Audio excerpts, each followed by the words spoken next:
नमस्ते दोस्तों, अपनी सखी चैनल में आप सभी का हार्दिक अभिनंदन और स्वागत है। आज हम आपको सखी महिला मिल्क प्रोड्यूसर कंपनी, जो एक महिलाओं की संस्था है, उसमें महिलाएं कैसे काम करती हैं, उसमें एमआरजी महिला क्या होती है, उनकी क्या भूमिका होती है और वो कैसे काम करती है। अपने पशुपालन करके अपने दूध व्यवसाय के अलावा वो अन्य जो महिलाएं होती हैं, उन महिलाओं के लिए उनकी महत्वपूर्ण भूमिका क्या होती है। एमआरजी मेंबर रिलेशनशिप ग्रुप की ये जो महिलाएं हैं, ये कैसे काम करती हैं, कैसे ये ट्रेनिंग लेती हैं और ये ट्रेनिंग लेकर के और कैसे अन्य महिलाओं को ये प्रेरित करती हैं। आइए आपको आज ऐसी ही एक मीटिंग में ले चलते हैं जिसका नाम है एमआरजी बैठक। एमआरजी आमुखीकरण बैठक, सखी महिला मिल्क प्रोड्यूसर कंपनी, जो एक महिलाओं की कंपनी है। आइए हम चलते हैं।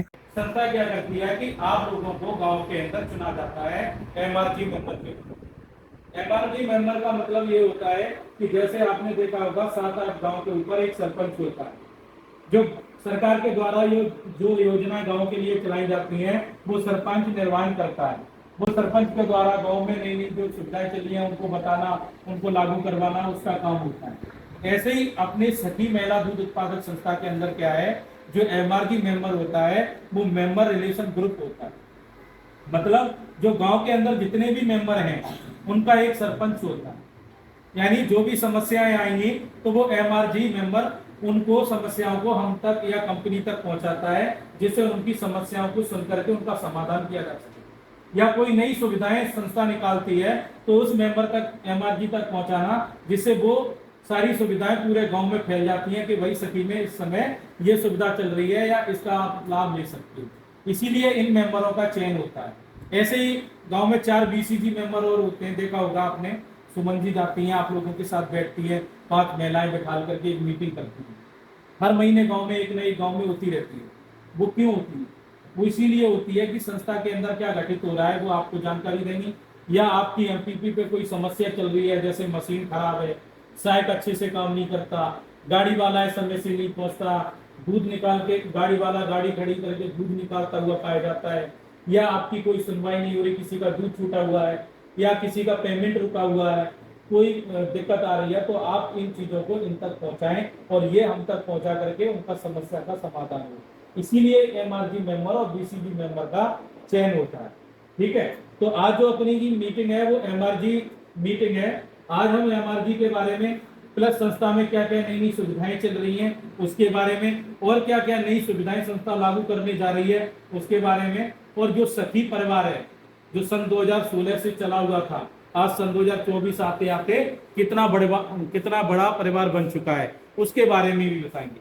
तो सबसे पहले आज आपका हार्दिक अभिनंदन है जो आप अपना अमूल्य समय निकाल करके यहाँ पर उपस्थित हुए। सखी महिला दूध उत्पादक संस्था की तरफ से आपको बहुत सारा प्यार और धन्यवाद, जो अपना अमूल्य समय निकाला आपने। अब हम आपको बताएंगे जो बेसिक जानकारी है। जैसे हम गांव में रहते हैं, जब बोनस बढ़ता है तो कुछ लोग, आप लोगों ने देखा होगा, बोलते हैं कि सर जी मेरा तो बोनस नहीं आया, मैंने पूरे साल दूध दिया, या मैंने 200 दिन दिया, मैंने 150 दिन दिया, मेरा बोनस नहीं आया, मुझे क्या फायदा है सखी में। इस तरह के सवाल होते हैं। तो उनसे निपटने के लिए आज हम आपको बताएंगे कि उन लोगों का बोनस क्यों नहीं आता है और कुछ लोगों का ही बोनस क्यों आता है, उनके लिए हम सारी जानकारी बताएंगे। तो सबसे पहले हमें 4 जो नियम संस्था ने बनाए हैं उनको ध्यान में रखना है।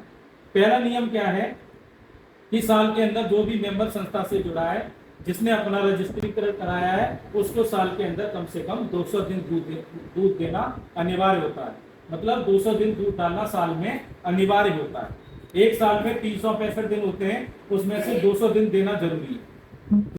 और चौथा नियम है कि साल के अंदर आप जितना भी दूध डालते हो उस पर 1 रुपए के लीटर के हिसाब से आपकी हिस्सा राशि संस्था में जमा होनी चाहिए। तो कम से कम 5 हिस्सा राशि 500 रुपए शेयर के रूप में जमा होनी चाहिए। अगर जो व्यक्ति ये नियमों को पूरा करता है, संस्था उसी को ये बोनस की सुविधा और जो साल में आपका ब्याज मिलता है उसकी सुविधा संस्था देती है। अगर आप ये नियम पूरा नहीं करते, इनमें से एक भी नियम छोड़ देते हो, तो संस्था आपको ये फायदा नहीं देती है। क्योंकि जो मालिक संस्था ने बनाए हैं आप लोगों को, जैसे जिसने कोर्ट खुलवाया, उसने दूध डाला, उसका शेयर जमा हुआ, संस्था में वही मालिक हो गया। लेकिन मालिक कब कहलाएगा? जब वो ये नियम पूरे करेगा। अगर नियम ही नहीं पूरे करेगा तो वो मालिक किस बात का? अगर मुझसे बोल दिया जाए कि भाई ये चनाना सेंटर के आप मालिक हो, आपको इनको देखना है, जो भी समस्या है, अच्छा होगा बुरा होगा, आप जिम्मेदार हैं, तो हमें उसका जो नियम है उनके तहत काम करना पड़ेगा। अगर हम ध्यान ही नहीं देंगे कि मेंबर चाह रहा है दूध डाल रहा है, उसकी मशीन गांव में चल ही नहीं रही है, वो दूध कहाँ से डालेगा? उसके गाड़ी वाला रास्ते में दूध निकाल रहा है, साहब का दूध चोरी कर रहा है, साहब नुकसान में जाएगा तो वो क्यों डेयरी चलाएगा? हम उस पर ध्यान ही नहीं दे रहे। तो इस तरह से क्या होगा? अगर हम अपनी जिम्मेदारियों को ध्यान में नहीं रखेंगे तो वो संस्था नहीं चल पाएगी। जो नियम बनाए हैं इसलिए बनाए हैं कि नियमों को पूरा करोगे तो किसी को अड़चन नहीं आएगी और नियमानुसार वो काम आगे बढ़ता जाएगा, जिससे जो भी प्रॉफिट होना है वो प्रॉफिट होता जाएगा। इसीलिए जो मेंबर हैं उनका भी एक दायरा होता है कि साल में 200 दिन 500 लीटर 3:1 के हिसाब से दूध देना और कम से कम 5 शेयर जमा होना आवश्यक है। तो जो ये नियम पूरे करता है, फिर उसके दूध पर जितना भी प्रॉफिट होता है वो संस्था उसको साल के एंड में बोनस के रूप में बांट देती है। मतलब जैसे बिमला जी हैं, अगर उन्होंने साल के अंदर 2000 लीटर दूध दिया है और उनका 2000 रुपये शेयर संस्था में जमा हो चुका है पूरे साल में, अगर उस पर 1 रुपया लीटर का प्रॉफिट हुआ तो उसमें 40 पैसे का खर्चा आया, 60 पैसे बचे तो 60 पैसा पर लीटर के हिसाब से 2000 लीटर का उनको साल में बोनस बांट दिया। यानी संस्था जो बचत हुई है वो बोनस के रूप में दे देती है, वो अपने पास नहीं रखती। क्यों नहीं रखती संस्था? इसका भी एक उदाहरण देता हूँ। क्योंकि संस्था के अंदर मालिक आप लोगों के अलावा कोई दूसरा नहीं है। जब आप लोग मालिक हो तो बचत किसको जाएगी? मालिक को। वही जैसे एक कोई गांव में लाला है, वो दुकान चलाता है और साल के अंदर जितने भी सामान बेचता है, जो मुनाफा करता है वो स्वयं लाला ही रख लेता है, क्योंकि उस दुकान का मालिक वो लाला था या बनिया या सेठ था। लेकिन अपनी संस्था के अंदर कोई दूसरा मालिक है ही नहीं, सिर्फ मालिक है तो वो है जो मेंबर है, जो अपना प्रतिदिन दूध डालता है और जिसका 1 रुपया लीटर से शेयर जमा होता है। तो इसीलिए जो भी बचत होती है उन मेंबरों में उनके हिसाब से पैसा साल में एक बार बोनस के रूप में दे देती है। तो आज से आप लोग अपने गांव के अंदर जब जाएंगे, जब एमपीपी पे डेयरी पे दूध डालने जाएंगे, कुछ मेंबर होते हैं जो क्या करते हैं, बिना कोड पे दूध डालते हैं। उनका कोड तो खुला है लेकिन वो बिना कोड के साइड को दूध दे रहे हैं। उसमें क्या होता है, एक तो साइड उनके साथ चीटिंग कर लेता है क्योंकि उसका 45 रुपये वाला दूध 40 में ले लेता है।